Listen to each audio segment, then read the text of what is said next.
চলো গল্প শুনি বাই সুচিস্মিতায় তোমাকে স্বাগত। আজ আমি তোমাদের শোনাবো শরদিন্দু বন্দ্যোপাধ্যায়ের লেখা মানবী। তো চলো শুরু করা যাক। কাহিনীর সূত্রপাত আজ হইতে 50 বছরেরও আগে। বিংশ শতাব্দীর বয়স তখন অনুমান 6 বৎসর। বাগবাজার নিবাসী কৃষ্ণকান্ত দাসের গৃহে উৎসবের ধুম লাগিয়া গিয়াছে। তাহার একমাত্র পুত্র রাধাকান্তের বিবাহ। কৃষ্ণকান্ত বিত্তবান ব্যক্তি।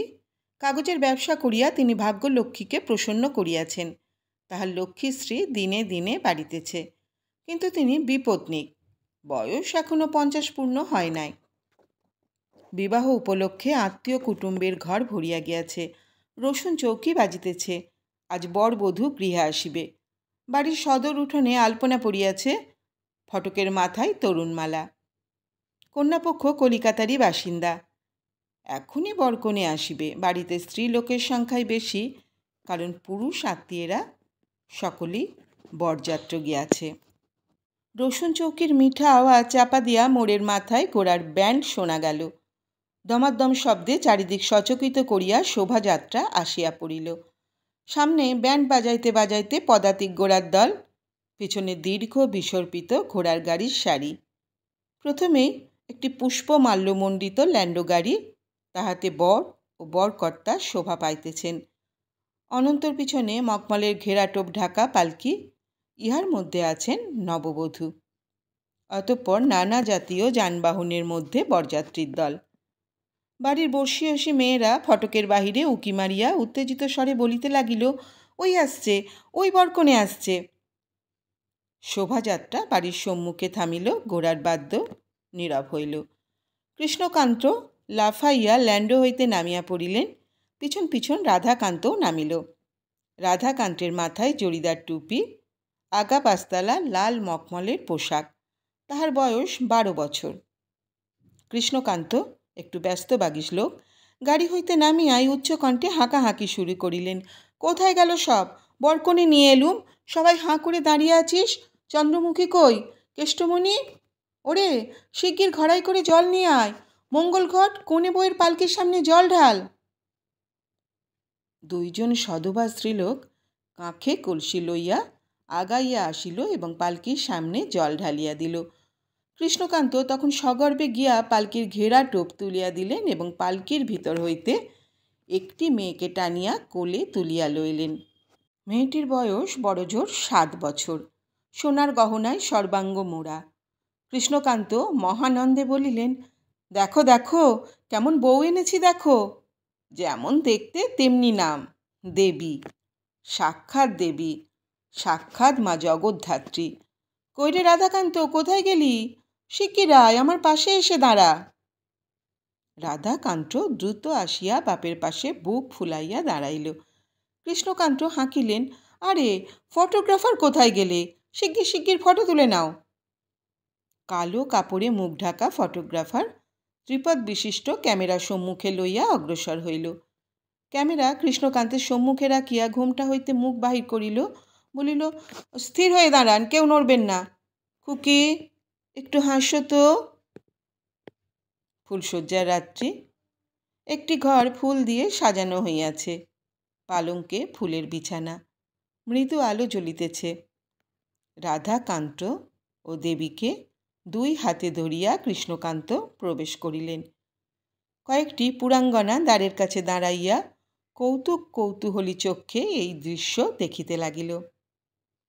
কৃষ্ণকান্ত বর বধূকে পালঙ্কের কাছে লইয়া গিয়া বলিলেন, আজ তোমাদের ফুলশয্যা, জীবনের সবচেয়ে সুখের রাত্রি। নাও, দুজনে বিছানায় শুয়ে পড়ো। পালঙ্কটি বেশ উঁচু। রাধাকান্ত উঠিয়া লম্বা হইয়া শুইয়া পড়িল, কিন্তু দেবী উঠিতে পারিল না। কৃষ্ণকান্ত তখন তাহাকে ধরিয়া খাটে তুলিয়া দিলেন। সনিশ্বাসে বলিলেন, আহা, আর যদি গিন্নি বেঁচে থাকতেন। দেবী রাধাকান্তের পাশে বালিশে মাথা দিয়া শয়ন করিল। কৃষ্ণকান্ত 2 জনকে পরম স্নেহে নিরীক্ষণ করিয়া বলিলেন, আচ্ছা, এবার তোমরা ঘুমোও। রাধাকান্ত, মনে রেখো দেবী তোমার স্ত্রী, তোমার সহধর্মিণী। ওর সঙ্গে ঝগড়া করো না। কৃষ্ণকান্ত দ্বারের কাছে কৌতূহলী মেয়েদের দেখিয়া বলিলেন, তোরা এখনে কেন?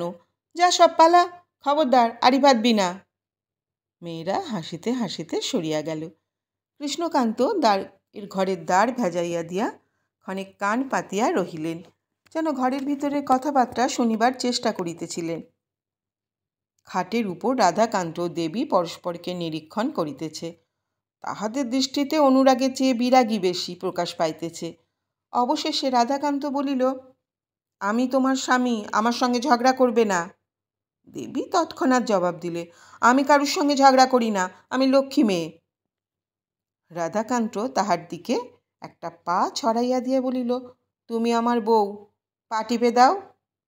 দেবী সতেজে বলিল, টিপব না, আমি কি তোমার চাকর? রাধাকান্ত বলিল, তবে তুমি লক্ষ্মী মেয়ে নও, আমি তোমার সঙ্গে কথা কইব না।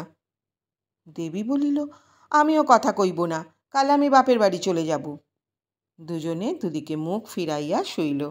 কৃষ্ণকান্ত দ্বারের বাহিরে দাঁড়াইয়া নবদম্পতির প্রণয় সম্ভাষণ শুনিতেছিলেন। মৃদু মৃদু হাসিতে হাসিতে প্রস্থান করিলেন। পরদিন প্রভাতে কৃষ্ণকান্ত আবার আসিয়া দেখিলেন বর বধূ নিঃসারে ঘুমাইতেছে। একজনের মাথা পশ্চিম দিকে, অন্যের মাথা দক্ষিণ দিকে। দেবীর পদযুগল পতি দেবতার বক্ষের উপর স্থাপিত। কৃষ্ণকান্ত গভীর স্নেহে ঘুমন্ত দেবীকে কোলে তুলিয়া লইলেন।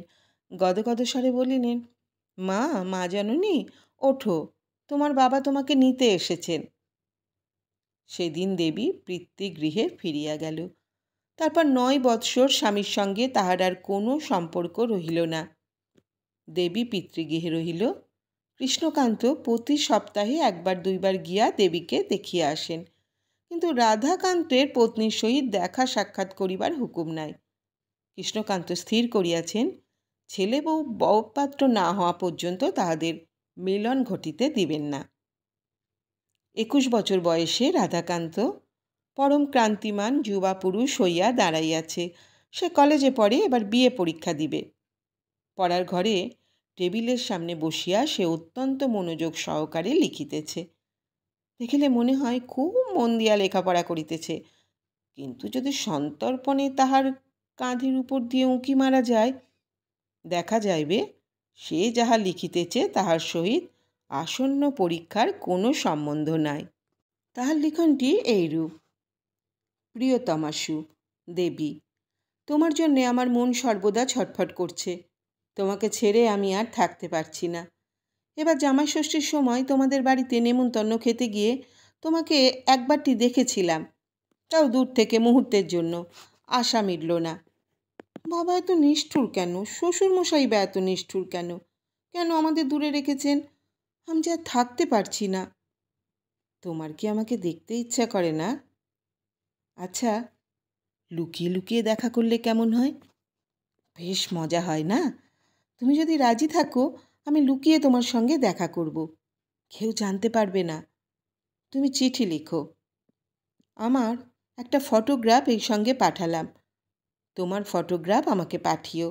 ভালোবাসা নিও, অনেক অনেক ভালোবাসা নিও। ইতি তোমার রাধাকান্ত। চিঠি শেষ করিয়া রাধাকান্ত নিজের একটি ক্ষুদ্র ফটোগ্রাফ লইয়া চিঠির সঙ্গে খামের মধ্যে পুরিয়া খাম বন্ধ করিয়াছে। এমন সময় দ্বারের বাইরে পিতার ফটফট চটির শব্দ শুনিয়া চক্ষের নিমেষে খামখানি পকেটে লুকাইল। তারপর একটি বই খুলিয়া একাগ্র চক্ষে তাহার পানে চাহিয়া রইল। কৃষ্ণকান্ত এই কয় বছরে একটু বৃদ্ধ হইয়াছেন। পদসঞ্চার ও বাচনভঙ্গি মন্থর হইয়াছে। তিনি কক্ষে প্রবেশ করিতেই রাধাকান্ত সসম্মানে উঠিয়া দাঁড়াইল। কি বাবা? কৃষ্ণকান্ত বলিলেন, কিছু নয়, এই দেখতে এলাম। পড়াশোনা বেশ হচ্ছে তো? পরীক্ষার আর মাত্র 3 মাস বাকি। রাধাকান্ত বলিল, হ্যাঁ বাবা। কৃষ্ণকান্ত বলিলেন, এই বিয়ে পরীক্ষাটা পাশ করে নাও, তারপর আর তোমাকে পড়তে বলবো না। অবশ্য তোমাকে পেটের দায়ে চাকরি করতে হবে না। তবে কি জানো বাবা, বিএ ডিগ্রিটা হচ্ছে জীবনযুদ্ধে একটা বড় হাতিয়ার। ওটা হাতে থাকা ভালো। রাধাকান্ত বলিল, হ্যাঁ বাবা। কৃষ্ণকান্ত বলিলেন, আজ কি তোমার কলেজ নেই? রাধাকান্ত বলিল, আছে বাবা, এখনই যাব। হ্যাঁ, চটপট খাওয়া দাওয়া সেরে বেরিয়ে পড়ো, কলেজ কামাই করা ঠিক নয়। আরে 3টে মাস বই তো নয়, পরীক্ষা হয়ে গেলেই ব্যাস নিশ্চিন্তি।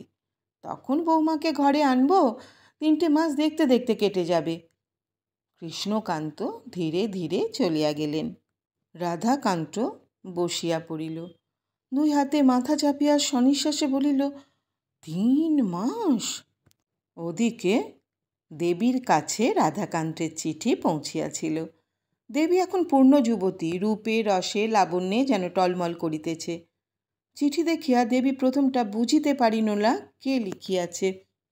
তাহাকে তো কেহ চিঠি লেখে না। একটু অবাক হইয়া সে খাম ছিঁড়িল। অমনি রাধাকান্তের ফটো বাহির হইয়া পড়িল। তখন সে সচকিতে চারিদিকে চাহিয়া দেখিল কেহ দেখিতেছে কিনা। তারপর আঁচলের মধ্যে চিঠি লুকাইয়া নিজের ঘরে গিয়া দ্বার বন্ধ করিল। স্পন্দিত বক্ষে সে খাম হইতে ফটো বাহির করিয়া দেখিতে লাগিল। অধরে কখনো একটি হাসি খেলিয়া যায়, চোখ দুটো কখনো বাষ্পাচ্ছন্ন হইয়া ওঠে। জামাই ষষ্ঠীর সময় দেবী ও রাধাকান্তকে চকিতের ন্যায় দেখিয়াছিল, কিন্তু অতটুকু দেখায় কি মন ভরে? ছবিটা তবু সে কাছে পাইয়াছে, যতবার ইচ্ছা দেখিতে পারিবে। অবশেষে ছবিখানি বুকের মধ্যে লুকাইয়া রাখিয়া দেবী চিঠি পড়িল।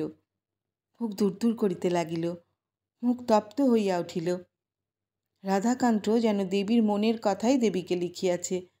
দেবী যেমন স্বামীকে চায়, স্বামীও তেমনি দেবীকে পাইবার জন্য পাগল। কিন্তু এত আবেগ বিহ্বলতার মধ্যেও দেবী স্থিরভাবে চিন্তা করিবার ক্ষমতা হারায় নাই। সে স্বামী চিঠিখানি মুঠিতে লইয়া অনেকক্ষণ চিন্তা করিল।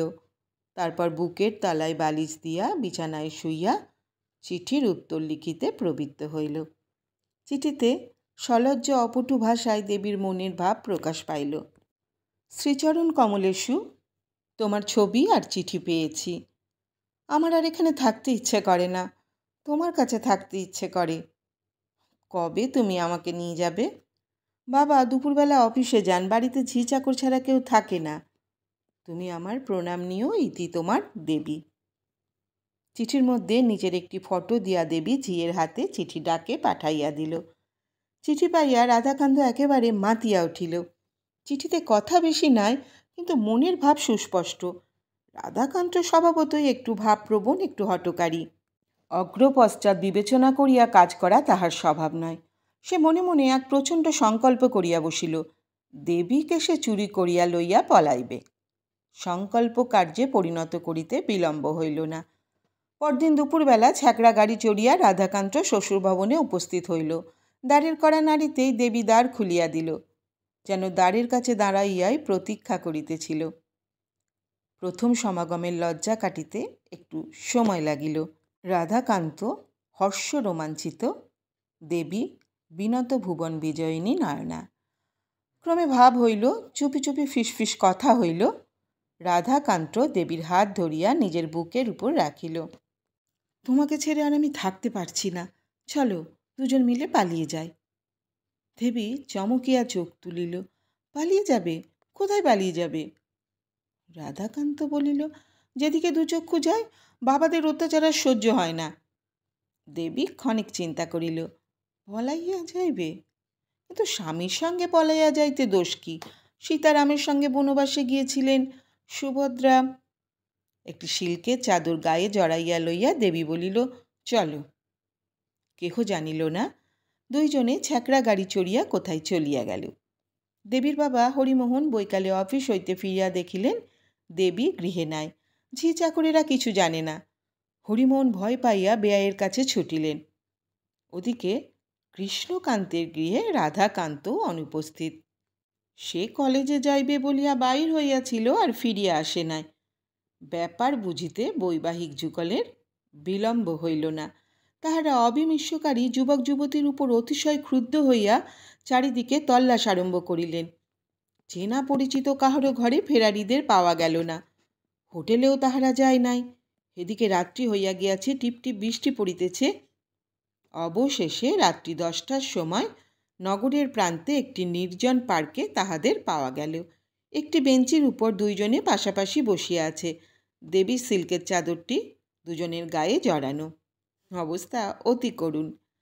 কৃষ্ণকান্ত অপরাধীদের তিরস্কার করিতে গিয়া হাসিয়া ফেলিলেন। অপরাধীরা লজ্জায় অধোবদন হইয়া রহিল। কৃষ্ণকান্ত হাসি থামাইয়া কইলেন, এই যদি তোদের ইচ্ছে ছিল আমাদের বললেই পারতিস। চল, এখন ঘরে চল। ছেলে বউ লইয়া কৃষ্ণকান্ত গৃহে ফিরিলেন। রাত্রে দেবী ও রাধাকান্ত এক শয্যায় শয়ন করিল। বিবাহের 9 বৎসর পরে তাহাদের প্রকৃত ফুলশয্যা হইল। বলা বাহুল্য, রাধাকান্ত পরীক্ষায় ফেল করিল। কৃষ্ণকান্ত নিরাশ হইলেন বটে, কিন্তু বলিলেন, আমি জানতাম। যা হোক, আর পড়াশোনায় কাজ নেই, এবার কাজে ঢুকে পড়। আমার বয়স হয়েছে, কবে আছি কবে নেই। তুমি এই বেলা কাজকর্ম শিখে নাও, পৈতৃক ব্যবসাটা যাতে বজায় থাকে। রাধাকান্ত পৈতৃক কাজে লাগিয়া গেল। সে বুদ্ধিমান ছেলে, কাজে উৎসাহ আছে। অল্পকালের মধ্যেই সে কাগজের ব্যবসার মার প্যাঁচ বুঝিয়া লইল। কৃষ্ণকান্তের শরীর অল্পে অল্পে জীর্ণ হইতেছিল। তিনি আর অফিসে যান না। তাহার বদলে রাধাকান্ত অফিসের কাজ দেখে। কৃষ্ণকান্ত বাড়িতে থাকেন। বাড়ির নিচের তলায় কাগজের গুদাম, তাহারই দেখাশোনা করেন। এদিকে দেবী সন্তান সম্ভবা। কৃষ্ণকান্ত পৌত্র মুখ দর্শনের আশায় অত্যন্ত আহ্লাদিত হইয়াছেন। খুব ঘটা করিয়া পুত্রবধূর সাধ দিলেন। তারপর একদিন কাজ করিতে করিতে কৃষ্ণকান্ত হঠাৎ অজ্ঞান হইয়া পড়িয়া গেলেন। ডাক্তার আসিয়া পরীক্ষা করিলেন, বলিলেন, হৃদযন্ত্রের দুর্বলতা, কাজকর্ম বন্ধ করে দিন, খুব সাবধানে থাকতে হবে। ঔষধের ব্যবস্থা করিয়া দিয়া ডাক্তার চলিয়া গেলেন। দেবী শ্বশুরের শয্যা পাশে বসিয়া উদ্বেগ ভরা চোখে তাহার পানে চাহিয়াছিল। কৃষ্ণকান্ত তাহার প্রতি সস্নেহ দৃষ্টিপাত করিয়া বলিলেন, নাতির মুখ দেখে যদি যেতে পারি তাহলে আর আমার কোনো দুঃখ নেই। দেবী শ্বশুরের পায়ে হাত বুলাইয়া দিতে দিতে অঝরে কাঁদিতে লাগিল। শ্বশুরকে সে সত্যই ভালোবাসিয়াছিল। কৃষ্ণকান্ত 2-4 দিনে একটু সুস্থ হইলেন, কিন্তু বেশি চলাফেরা করেন না। বাড়ির উপরের তলায় অল্প স্বল্প ঘুরিয়া বেড়ান। নাতির মুখ দেখিবার জন্যই যেন বাঁচিয়া আছেন। তারপর একদিন দেবী একটি পুত্র সন্তান প্রসব করিল। কৃষ্ণকান্ত আনন্দে আত্মহারা হইলেন। বাড়িতে নহবত বসিল। আত্মীয় বন্ধুদের গৃহে মিষ্টান্ন বিতরিত হইল। আতুর ঘরে প্রবেশ করিয়া কৃষ্ণকান্ত নাতির মুখ দেখিলেন। বলিলেন, চাঁদের মতো ছেলে হয়েছে। ওর নাম হইল চন্দ্রকান্ত। তারপর শয্যায় শয়ন পুত্রবধূর হাতে চাবির গোছা দিয়া বলিলেন, তুমি ছেলের মা হয়েছ, আজ থেকে তুমি এ বাড়ির গৃহিণী। লোহার সিন্দুকের চাবি তোমার কাছে রইল। চির আয়ুষ্মতী হও। সেই রাত্রে নিদ্রাবস্থায় কৃষ্ণকান্ত পরলোক গমন করিলেন। আরও 5টি বছর মহাকালে নীল সমুদ্র মিশিয়াছে। রাধাকান্ত এখন বাড়ির কর্তা, 3টে সন্তানের পিতা। প্রথম 2টি পুত্র চন্দ্রকান্ত ও সূর্যকান্ত, তৃতীয়টি কন্যা, নাম গৌরী। প্রথম মহাযুদ্ধের বাজারে কাগজের ব্যবসা ফাঁপিয়া উঠিয়াছিল। রাধাকান্ত বিলক্ষণ লাভবান হইয়াছেন। তাহাকে এখন রীতিমতো বড় মানুষ বলা চলে। দেবীর দেহমনও এই কয় বৎসরে পরিণতি লাভ করিয়াছে। সে আর এখন প্রণয় ভয়ভঙ্গুর তরুণী নয়, 3টি সন্তানের জননী, ঘরের গৃহিণী। দেহের যৌবন যেমন অটুট আছে, তেমনি চরিত্র আরও শান্ত, ধীর ও দৃঢ় হইয়াছে। বিষয় বুদ্ধিতে সে স্বামীর সমকক্ষ। রাধাকান্ত অনেক সময় বিষয়কর্মে স্ত্রীর সহিত পরামর্শ করিয়া কাজ করে। রাধাকান্তের চরিত্রে যে অবিমিশ্রকারিতা আছে, দেবী তাহা সংযত করিয়া রাখে। আজ দেবী ও রাধাকান্তের জীবনের একটি স্মরণীয় দিন। মোটরগাড়ি কেনা হইয়াছে, রথের মতো উঁচু প্রকাণ্ড একটি মিনার্ভা গাড়ি। এতদিন ঘোড়ার গাড়িতেই কাজ চলিতেছিল, কিন্তু এখন দিনকাল বদলাইয়া যাইতেছে। মোটর গাড়ি না থাকিলে মানমর্যাদা রক্ষা হয় না। একজন ড্রাইভার রাখা হইয়াছে, সে জগমগে পোশাক পরিয়া গাড়ি চালাইবে।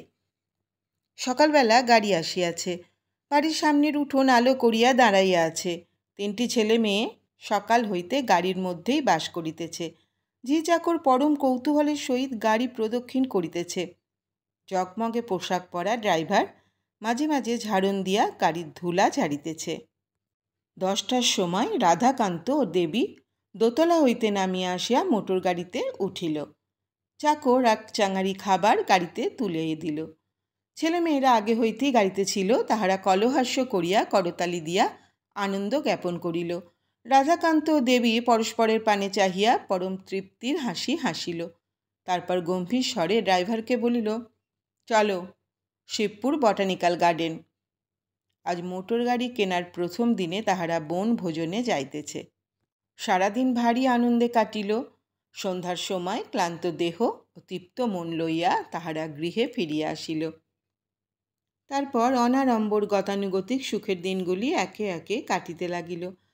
একদিন সন্ধ্যার সময় রাধাকান্ত মোটরে চড়িয়া অফিস হইতে বাড়ি ফিরিতেছিল। একটি অপেক্ষাকৃত নির্জন রাস্তায় তাহার মোটরের ইঞ্জিন গোলমাল আরম্ভ করিল। ড্রাইভার মোটর থামাইয়া গাড়ির বনেট খুলিয়া ঠুকঠাক আরম্ভ করিল। গাড়ি আবার চালু হইতে সময় লাগিবে দেখিয়া রাধাকান্ত বাহিরে আসিয়া ফুটপাতে পায়চারি করিতে লাগিল। সামনে একটি চায়ের দোকান। এই অবকাশে এক পেয়ালা গরম চা সেবন করিবার লইবার উদ্দেশ্যে রাধাকান্ত দোকানে প্রবেশ করিল। দোকানে খদ্দের বেশি নাই। রাধাকান্ত চা ফরমাশ করিয়া একটি টেবিলের সামনে বসিল। ঘরে এখনো আলো জ্বলে নাই। চায়ের পেয়ালায় চুমুক দিতে দিতে রাধাকান্ত লক্ষ্য করিল ঘরের কোণে টেবিলে ঘিরিয়া বসিয়া চারজন লোক নিবিষ্ট মনে তাস খেলিতেছে। নির্জন ঘরে ক্রীড়ারত এই লোকগুলি তাহাকে আকর্ষণ করিতে লাগিল। চায়ের পেয়ালা শেষ করিয়া সে তাহাদের টেবিলের পাশে গিয়া দাঁড়াইল। লোকগুলা কেহ তাহাকে লক্ষ্য করিল না, আপন মনে খেলিয়া চলিল। প্রেমারা খেলা চলিতেছে, জুয়া খেলা, কিন্তু ইহারা বেশি বড় দান দিয়া খেলিতেছে না, 2-4 আনা দিয়া খেলিতেছে। এ খেলা রাধাকান্তের পরিচিত। সে আগ্রহ সহকারে দেখিতে লাগিল। হঠাৎ খেলোয়াড়দের মধ্যে এক ব্যক্তি মুখ তুলিয়া রাধাকান্তের পানে চাহিল। মৃদু হাসিয়া বলিল, এ খেলা কি দেখছেন বাবু? নেহাত ছেলে খেলা। যদি সত্যিকারের বাঘের খেলা দেখতে চান ওই ঘরে যান, বলিয়া পাশের একটি ভেজানো দরজা দেখাইল। রাধাকান্ত একটু ইতস্তত করিল, তারপর দরজা ঠেলিয়া ঘরে প্রবেশ করিল। ঘরটি ছোট, আলো জ্বলিতেছে। গদি পাতা মেঝের উপর বসিয়া 5-6 জন লোক জুয়া খেলিতেছে। প্রত্যেকের সম্মুখে টাকার স্তূপ। রাধাকান্তকে দেখিয়া কেউ বিস্ময় প্রকাশ করিল না। একজন বলিল, আসুন বসে যান। রাধাকান্তের পকেটে 200 টাকা ছিল। সে বসিয়া গেল। ওদিকে দেবী উদ্বেগে বাড়িময় ছটফট করিয়া বেড়াইতেছে। রাধাকান্ত কোনোদিন অফিস হইতে বাড়ি ফিরিতে দেরি করে না, তবে আজ কি হইল? রাত্রি 8:30টার সময় রাধাকান্ত বাড়ি ফিরিল, মুখ শুষ্ক, অপরাধ লাঞ্ছিত। সে দেবীর কাছে বিলম্বের সত্য কারণ লুকাইবার চেষ্টা করিল, কিন্তু পারিল না। শেষ পর্যন্ত সব কথাই প্রকাশ পাইল। সে জুয়া খেলার লোভ সামলাইতে পারে নাই। পকেটে যে 200 টাকা ছিল তাহা গিয়াছে। শুনিয়া দেবী ভয়ে আতঙ্কে দিশাহারা হইয়া গেল। 200 টাকা গিয়াছে যাক, কিন্তু জুয়ার নেশা সর্বনেশে নেশা। এ পথে চলিলে বিষয় সম্পত্তি মান মর্যাদা কয়দিন থাকিবে? দেবী কাঁদিয়া ফেলিল। ওগো, এ তুমি কি করলে? জুয়া খেললে যে লক্ষ্মী ছেড়ে যায়। রাধাকান্ত অধোমুখে রহিল। দেবী তখন চোখ মুছিয়া বলিল, দিব্যি করো, আর কখনো জুয়া খেলিবে না। রাধাকান্ত শপথ করিল। দেবীর কিন্তু প্রত্যয় জন্মিল না। মেজ ছেলে সূর্যকান্ত ঘরের মেঝেই খেলা করিতেছিল। দেবী তাহাকে কোলে তুলিয়া আনিয়া স্বামীর সম্মুখে দাঁড়াইল। ছেলের মাথায় হাত দিয়া দিব্যি করো। রাধাকান্ত 4 বছরের ছেলে সূর্যকান্তের মাথায় হাত দিয়া শপথ করিল, জীবনে আর কখনো জুয়া খেলিবে না। একটি একটি করিয়া বছর কাটিয়া যায়। ছেলেমেয়েরা বড় হইয়া উঠিতে থাকে। রাধাকান্তের প্রভাব প্রতিপত্তি, সামাজিক প্রতিষ্ঠা বর্ধিত হয়। তাহার রগের কাছে চুলে একটু পাক ধরে। দেবীর শরীরও একটু ভারী হইয়াছে, কিন্তু মনের সজাগ সাবলীলতা অক্ষুণ্ণ আছে। সংসারের চারিদিকে তাহার সতর্ক মমতা। বড় ছেলে চন্দ্রকান্তের বয়স এখন 19। সে সরল ধীর প্রকৃতির ছেলে, কলেজে বিয়ে পড়ে। সূর্যকান্তের বয়স 17, স্বাস্থ্যবান, একটু উগ্র প্রকৃতির। খেলাধুলার দিকে মন, লেখাপড়ার মন নাই। স্কুল ও কলেজের মধ্যবর্তী উঁচু বেড়া পার হইতে সে পারে নাই। সর্বকনিষ্ঠা গৌরী, বয়স 14। মায়ের মতো লাবণ্যমতী নয়, কিন্তু যৌবনের তরুণদ্বারে আসিয়া তাহার আকৃতি বেশ একটি কোমল কমনীয়তা লাভ করিয়াছে। এই গৌরীকে সূত্র ধরিয়া যে সংসারে মহাবিপর্যয়ে প্রবেশ করিবে তাহা কেহ জানে না, কিন্তু সে পরের কথা। চন্দ্রকান্ত লুকাইয়া প্রেমে পড়িয়াছিল পাশের বাড়ির মেয়ে অমিয়ার সঙ্গে। অমিয়া সৎবংশের মেয়ে, কিন্তু তাহার বাবার অবস্থা ভালো নয়, কোনো রকমে দিন চলে। দুই পরিবারের মধ্যে মুখ চেনাচেনি থাকিলেও সামাজিক মেলামেশা নাই। চন্দ্রকান্তের শয়নঘরের জানালা দিয়া অমিয়ার শয়নঘরের জানালা দেখা যায়, মাঝখানে 10-12 হাত ব্যবধান। এই জানালা পথেই ভালোবাসা জন্মিয়াছিল। প্রথমে চোখাচোখি হইলে সলজ্জ মুখ ফিরাইয়া লওয়া, তারপর চোখে চোখে মিলাইয়া হাসি, তারপর চাপা গলায় 2-1টি কথা। তোমার নাম কি? অমিয়া। আমার নাম চন্দ্রকান্ত। জানি। তারপর ক্রমে হাত মুখ নাড়িয়া ইশারা ইঙ্গিতে প্রেম নিবেদন। প্রেম নিবেদনটা চন্দ্রকান্তের পক্ষে বেশি। অমিয়া তাহার নাটুকে অঙ্গভঙ্গি দেখিয়া হাসে। একদিন সকালবেলা চন্দ্রকান্ত জানালার সম্মুখে দাঁড়াইয়া অঙ্গভঙ্গি সহকারে অমিয়াকে প্রাত্যহিক প্রেম নিবেদন করিতেছিল। দুঃখের বিষয়, আজ সে ঘরের দরজা বন্ধ করিতে ভুলিয়া গিয়াছিল। দেবী কোনো একটা সাংসারিক কাজের উপলক্ষে ঘরে প্রবেশ করিয়া থমকিয়া দাঁড়াইয়া পড়িল। তারপর নিঃশব্দে জানলার দিকে অগ্রসর হইল। চন্দ্রকান্ত মাকে দেখিতে পায় নাই। অন্য জানালা হইতে অমিয়া দেখিতে পাইয়াছিল। সে চট করিয়া সরিয়া গেল। চন্দ্রকান্ত ফিরিয়া দেখিল মা।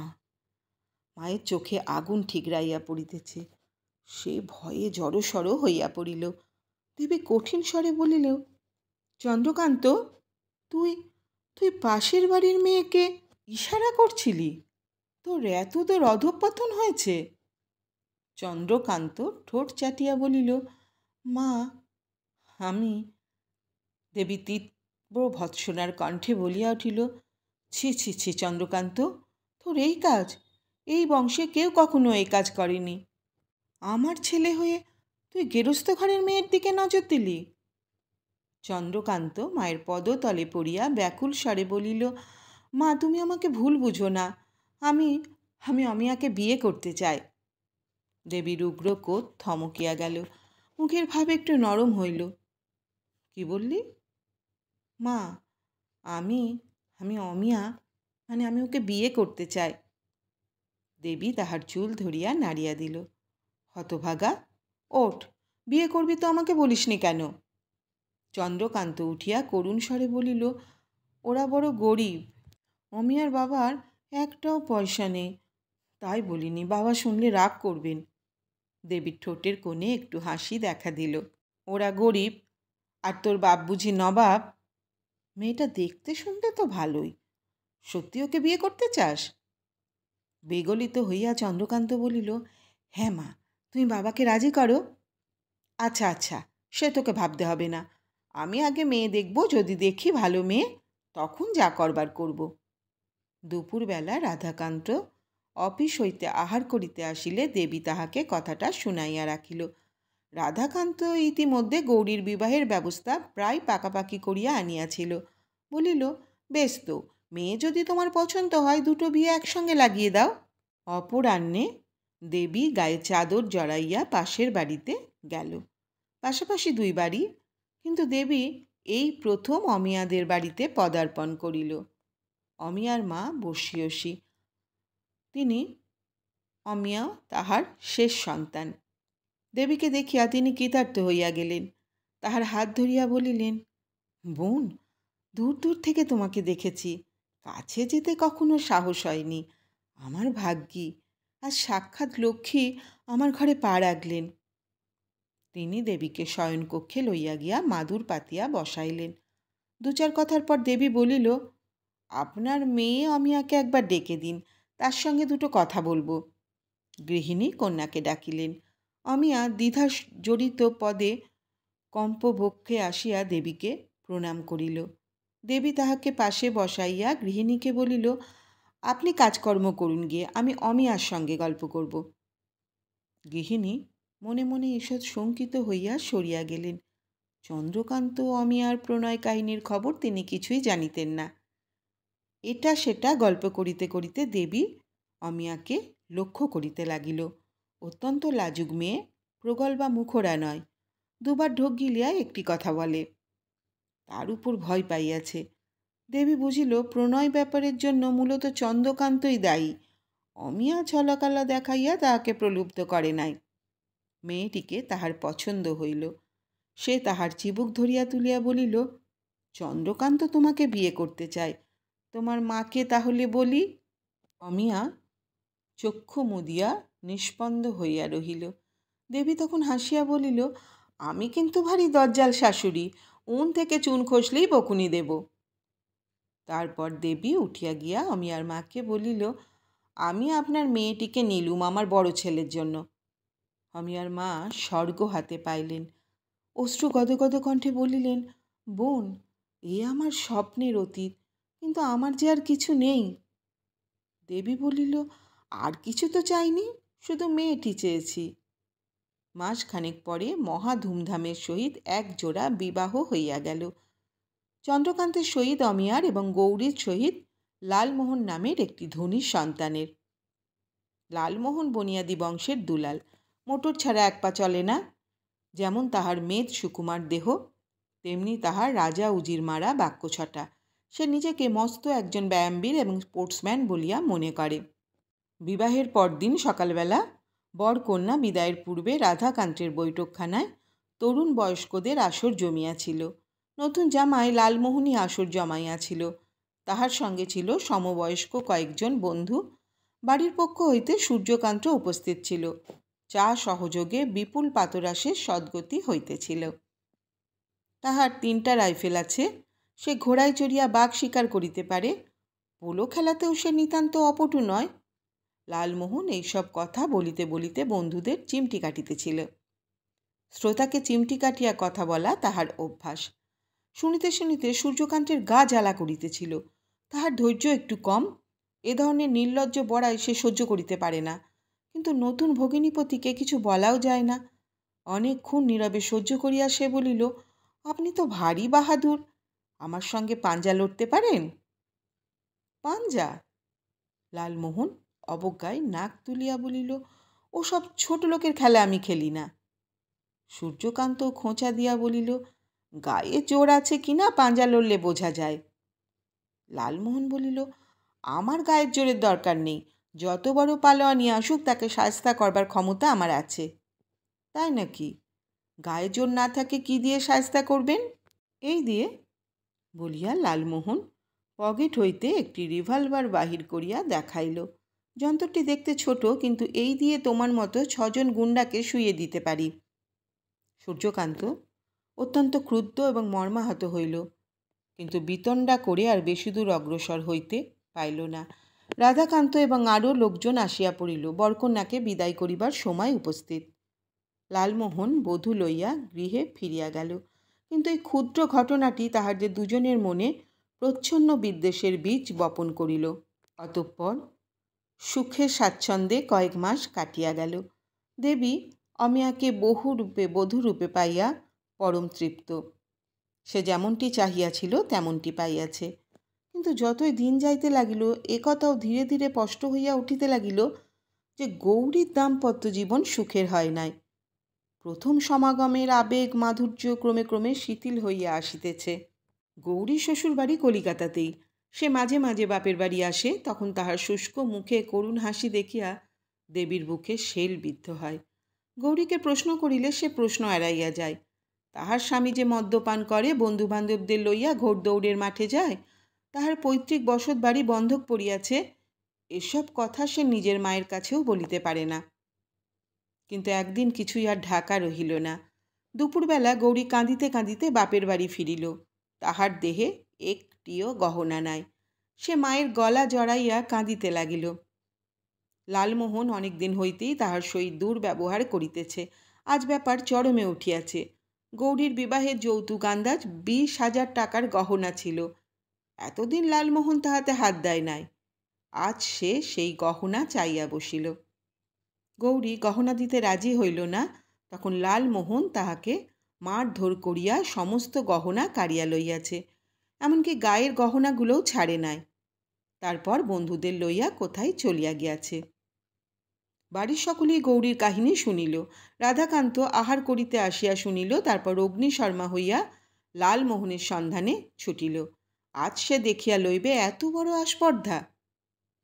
লালমোহন বাড়ি ফেরে নাই। চাকর বলিল, বাবু রেস খেলিতে গিয়াছেন, সন্ধ্যার সময় ফিরিবেন। রাধাকান্ত রেস কোর্সে গেল। কান ধরিয়া জামাইকে ঘরে ফিরাইয়া আনিবে। স্ত্রীর গহনা বেচিয়া রেস খেলা? রেস কোর্স লোকারণ্য। রাধাকান্ত পূর্বে কখনো ঘোড়দৌড়ের খোয়ারে প্রবেশ করে নাই। সে ব্যাপার দেখিয়া চমৎকৃত হইয়া গেল। আধ ঘণ্টা অন্তর একদল ঘোড়া ছুটিতেছে, দর্শকেরা গগনবিদারী চিৎকার করিতেছে, হাজার হাজার টাকা হাতে হাতে লেনদেন হইতেছে। রাধাকান্তের রক্ত ঝনমন করিয়া উঠিল। সে এদিক ওদিক জামাইকে তল্লাশ করিল, কিন্তু অত ভিড়ের মধ্যে কোথায় জামাই? তখন সে রেলিংয়ের পাশে দাঁড়াইয়া ঘোড়দৌড় দেখিতে লাগিল। অনিবার্যভাবেই একদল দালাল আসিয়া জুটিল। উর্বশী ধরেছেন? উর্বশী? সামনের এসে দৌড়বে।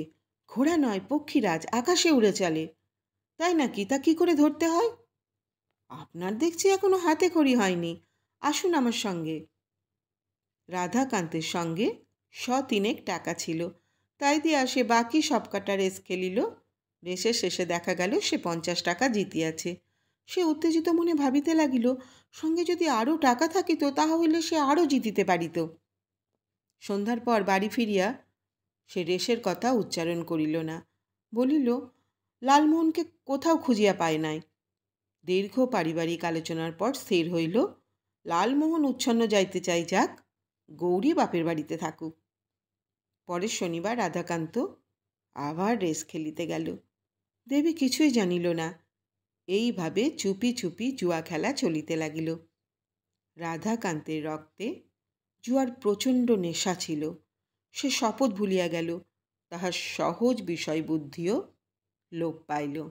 শীতের শেষে ঘোড়দৌড়ের মরশুম যখন শেষ হইল, তখন রাধাকান্তের ব্যবসায়ের তহবিলে যত টাকা ছিল সব গিয়াছে, উপরন্তু আখণ্ড দেনা।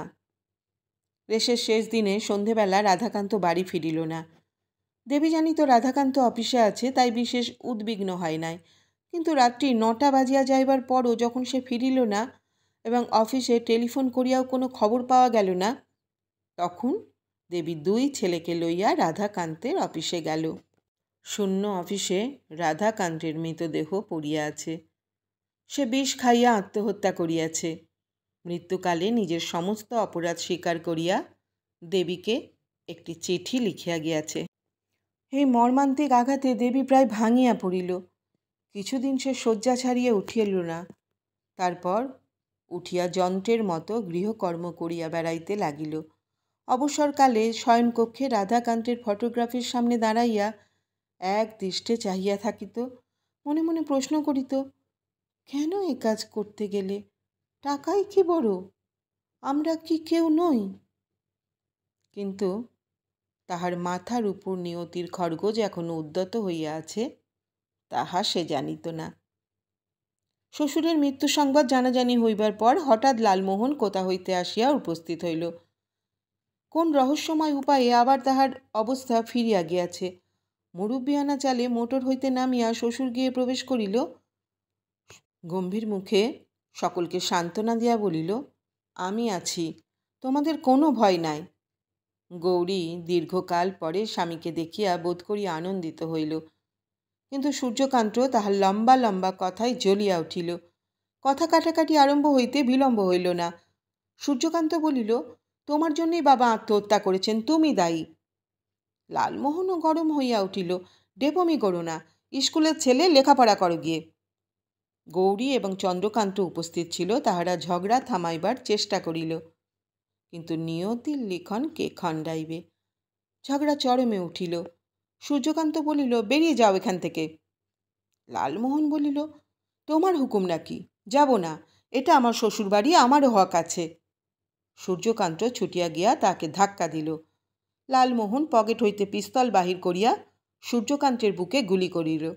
চোখের নিমেষে একটা ভয়ঙ্কর ব্যাপার ঘটিয়া গেল। বন্দুকের আওয়াজে ঝি চাকর যে যেখানে ছিল ছুটিয়া আসিল। হাহাকার পড়িয়া গেল। দেবী আসিয়া যখন পুত্রের রক্তাক্ত দেহ কোলে তুলিয়া লইল, তখন সূর্যকান্তের প্রাণ বাহির হইয়া গিয়াছে। লালমোহন পিস্তল হাতে দাঁড়াইয়া আছে। অল্প শোকে কাতর, অনেক শোকে পাথর। দেবী ছেলের মৃতদেহ বুকে জড়াইয়া মেয়ে জামাইয়ের পানে চোখ তুলিল। অকম্পিত স্বরে বলিল, চলে যাও তোমরা, দুজনেই চলে যাও, আর কখনো আমাকে মুখ দেখিও না। লালমোহন খুনের দায়ে দায়রা সোপর্দ হইল। মামলা কিন্তু টিকিল না। দেবী আদালতে গিয়া সাক্ষ্য দিল যে খেলার ছলে হাত কাড়াকাড়ি করিতে করিতে আচমকা লালমোহনের পকেটের বন্দুক ফায়ার হইয়া গিয়াছিল। আদালতে সকলেই উপস্থিত ছিল। লালমোহন খালাস পাইবার পর গৌরী আসিয়া মায়ের পা জড়াইয়া ধরিল। দেবী কিন্তু তাহার পানে চাহিল না। কঠিন স্বরে বলিল, আমার সঙ্গে তোমাদের আর কোনো সম্পর্ক নেই, যাও, আর আমার কাছে এসো না। যতদিন বেঁচে থাকবো তোমাদের মুখ দেখব না। রাধাকান্তের মৃত্যুর পর হইতেই তাহার গৃহে মহাজনেরা যাতায়াত আরম্ভ করিয়াছিল। তাহারা অনেক টাকা ধার দিয়াছিলেন। রাধাকান্তের সম্পত্তি হইতে সে টাকা উদ্ধার করা যাইবে কিনা এই চিন্তা তাহাদের উদ্বিগ্ন করিয়া তুলিয়াছিল, এবং যতই দিন যাইতেছিল তাহাদের ব্যবহার ততই কড়া হইয়া উঠিতেছিল। এদিকে দেবীর হাতে যে নগদ টাকা আছে তাহাতে কোনো মতে সংসার চলে। মহাজনের ধার শোধ করা যায় না। চন্দ্রকান্ত পৌতিক ব্যবসায়ের কিছুই জানে না, তবু সে প্রাণপাত করিয়া ব্যবসাটাকে আবার দাঁড় করাইবার চেষ্টা করিতেছে, কিন্তু একা নিঃসহায় অবস্থায় সব দিক সামলাইতে পারিতেছে না। ফুটা নৌকার মতো দেবীর সংসার ধীরে ধীরে মজিবার উপক্রম করিতেছে। এই বিপর্যয়ের মধ্যে অমিয়া একটি পুত্র সন্তান প্রসব করিয়াছে। অন্ধকারের শিশু, তাহার জন্মকালে নহবত বাজে নাই, মিষ্টান্ন বিতরিত হয় নাই, কিন্তু এই নাতিকে কোলে পাইয়া দেবী যেন নবজীবন লাভ করিয়াছে। সে এখন আর সংসারের কাজ দেখে না, নাতিকে কোলে লইয়া বসিয়া থাকে আর চিন্তা করে। অমিয়া নিঃশব্দে সংসারের সমস্ত ভার নিজের মাথায় তুলিয়া লইয়াছে। একদিন দেবী চন্দ্রকান্তকে ডাকিয়া বলিলেন, পাওনাদারদের সকলকে খবর দে, তারা যেন কাল সকালে আসে, আমি তাদের সঙ্গে কথা বলবো। চন্দ্রকান্ত চমৎকৃত হইয়া মায়ের মুখের পানে চাহিল। এতদিন সে সংসার সমুদ্রে হাবুডুবু খাইতেছিল, এখন তাহার বুক নাচিয়া উঠিল। আর ভয় নাই, মা তাহার পাশে আসিয়া দাঁড়াইয়াছেন। পরদিন সকালে ৫-৬ জন পাওনাদার আসিয়া বৈঠকখানায় বসিলেন। তারপর দেবী নাতিকে কোলে লইয়া তাহাদের সম্মুখে আসিয়া দাঁড়াইল। বিধবার শুভ্র বেশ, মুখে শান্ত গাম্ভীর্য, সকলে সসম্ভ্রমে উঠিয়া দাঁড়াইলেন। দেবী ধীর কণ্ঠে বলিলেন, আপনারা বসুন। আমি কুলস্ত্রী, আজ লজ্জা ত্যাগ করে আপনাদের সামনে দাঁড়িয়েছি। আমার কথা আপনাদের শুনতে হবে। একজন বলিলেন, বলুন বলুন, কি বলবেন বলুন। দেবী বলিল, আমার স্বামী আপনাদের কাছে টাকা ধার করেছিলেন। আমার স্বামীর ঋণ আমি শোধ করব, 1 পয়সা বাকি রাখব না, কিন্তু আমাকে একটু সময় দিতে হবে। পাওনাদারেরা চুপ করিয়া রহিল। দেবী আবার বলিল, আমি আজই আপনাদের পাওনা শোধ করতে পারি। আপনাদের আদালতে যেতে হবে না, ডিক্রি জারিও করতে হবে না। আমার এই বাড়িখানা আছে, আরও কিছু স্থাবর সম্পত্তি আছে, গায়ের গহনাও আছে, সেসব বিক্রি করে আপনাদের টাকা চুকিয়ে দিতে পারি। কিন্তু তাতে আমার ছেলেপিলে খেতে পাবে না, আমার এই নাতি 1 ঝিনুক দুধ পাবে না। আপনারা কি তাই চান? একজন তাড়াতাড়ি বলিয়া উঠিল, না না, সে কি কথা, আমরাও ছেলেপিলে নিয়ে ঘর করি, আপনাকে কষ্ট দেওয়া আমাদের উদ্দেশ্য নয়। কিন্তু দেবী বলিল, তবে আমাকে এই অনুগ্রহটুকু করুন।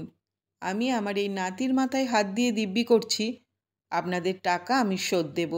আমার স্বামীর ঋণ আমি রাখব না। আমাকে দয়া করে 1 বছর সময় দিন। দেবীর কথা মহাজনদের মর্মস্পর্শ করিল। তাহারা 1 বছর অপেক্ষা করিতে সম্মত হইলেন। পরদিন হইতে দেবী কাজে লাগিয়া গেল। লজ্জা সংকোচ ত্যাগ করিয়া রীতিমতো অফিস যাইতে লাগিল। চন্দ্রকান্ত সঙ্গে থাকিত। দেবী স্বামীর আসনে বসিয়া কাজকর্ম পরিচালনা করিত। পুরনো বিশ্বাসী কর্মচারীরা একে একে ফিরিয়া আসিল। সমব্যবসায়ী কয়েকজন বন্ধু বিধবাকে সাহায্য করিবার জন্য অগ্রসর হইয়া আসিলেন। রাধাকান্তদের বিলেত হইতে অনেক কাগজ আমদানি হইত, মাঝে বন্ধ হইয়া গিয়াছিল। বিলাতি কাগজওয়ালাদের সঙ্গে আবার সম্বন্ধ স্থাপিত হইল। দেখিয়া শুনিয়া পুরাতন গ্রাহকরাও ফিরিয়া আসিতে লাগিলেন। 1 বছর হাড় ভাঙা খাটুনির পর ব্যবসা আবার দাঁড়াইয়া গেল। চন্দ্রকান্ত ইতিমধ্যে কাজকর্ম শিখিয়া লইয়াছিল।